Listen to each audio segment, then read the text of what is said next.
ప్రతి సంవత్సరం ఒక పిల్లాడిని తల్లిదండ్రులు వేసవి విరామం కోసం అతని అమ్మమ్మ ఇంటికి తీసుకెళ్ళేవాళ్ళు.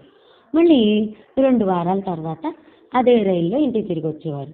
అయితే ఒకరోజు అబ్బాయి తన తల్లిదండ్రులతో, నేను ఇప్పుడు పెద్దాన్ని, ఈ సంవత్సరం ఒంటరిగా అమ్మమ్మ గారి ఇంటికి వెళ్తా. కొంచెం ఆలోచన తర్వాత తల్లిదండ్రులు అంగీకరిస్తారు. తర్వాత రోజు వాళ్ళు రైల్వే స్టేషన్కి వెళ్తారు. ట్రైన్ ప్లాట్ఫామ్ మీద ఉంది. ప్లాట్ఫామ్ మీద ఉండి కిటికీ ద్వారా వీడ్కోళ్ళు చెప్తూ బాబుకి పదే పదే జాగ్రత్తలు చెప్తున్నారు. తెలుసు, నాకు తెలుసు, మీరు ఇప్పటికే నాకు చాలాసార్లు చెప్పారు అన్నాడు కొంచెం అసహనంగా. రైలు బయలుదేరబోతోంది. ఇంతలో తల్లి తండ్రి బాబు జేబులో ఏదో పెడుతూ గుసగుసలుగా, బాబు నీకు ఇది అకస్మాత్తుగా ఒంటరిగా లేకుంటే భయం అనిపిస్తే చూడు, ట్రైన్ బయలుదేరింది. ఇప్పుడు బాబు ఒంటరిగా ఉన్నాడు. రైల్లో కూర్చున్నాడు, తల్లిదండ్రులు లేకుండా మొదటిసారి. అతను కిటికీ గుండా వెళ్ళే దృశ్యాన్ని చూస్తున్నాడు. అతని చుట్టూ అపరిచితులు హల్చల్ చేస్తున్నారు, శబ్దం చేస్తున్నారు. కొంతమంది కంపార్ట్మెంట్లకు ఎక్కుతున్నారు, దిగుతున్నారు. అటు ఇటు చూస్తున్నాడు. అన్ని కొత్త మొహాలే.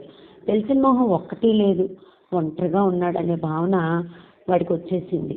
ఒక వ్యక్తి విచారకరమైన మొహంతో తన్నే చూస్తున్నాడు. అది కుర్రాడికి మరింత అసౌకర్యంగా ఉంది. ఇప్పుడు ఒక్కసారిగా భయం వేసింది. రైలు వేగానికి కుదుపులకి కడుపు నొప్పి మొదలైంది. రైలు వేగంతో సరిపోవడానికి ప్రయత్నిస్తున్నట్టుగా గుండె కొంచెం వేగంగా కొట్టుకోవడం ప్రారంభించాడు. సీట్లో మూలకు ముడుచుకొని కూర్చున్నాడు.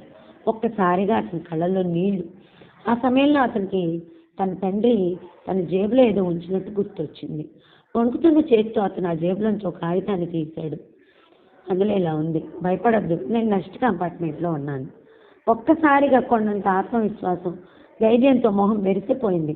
గుండెల నిండా ధైర్యం. చిరునవ్వుతో తలపైకి ఎత్తుకొని కూర్చున్నాడు.